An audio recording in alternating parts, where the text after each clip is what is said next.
Let's compare the operation system for a good versus that for a service-based businesses. And remember, the word comparison means similarities and differences. So it seems like there's no similarities between them, but there actually are. So let's look at some. The first one is that they're both going to use an operation system to make a high quality or productive or cheaper output. So they're going to take inputs, transform them, and produce some outputs. So that's a similarity. We also have that both require capital resources and human resources. So it's not like when you make a good, there's no humans. We're just saying there's more capital resources, but there's also a lot of human interaction as well. Even with a product like Coca-Cola, that does require humans to make it.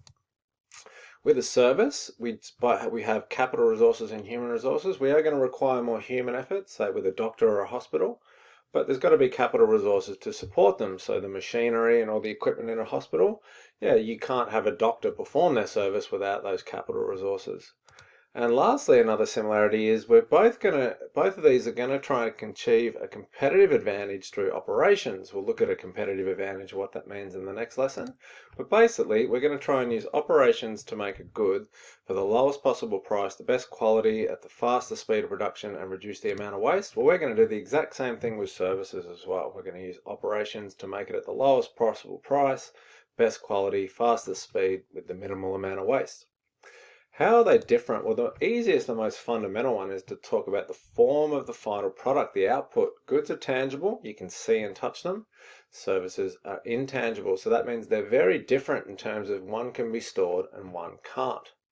What else? Well, that leads to the second difference, storage. So with goods, production and consumption occur separately. So when you make a bottle of Coca-Cola, you've then got to store it in inventory to be sold at a later date. Whereas with a good, those two events occur simultaneously and the product isn't stored in inventory. The final difference would be the customization. With a good, the goods are not customized. All output is the exact same. We call that standardized. Every model of car is the same. Every bottle of Coca-Cola is the same, etc. Versus with a service, they are customized and each unit is a unique and altered output. Even if it's very similar, two people get a similar haircut, the way it's produced and the final output is very, very different. So that leads to our last difference in terms of customization.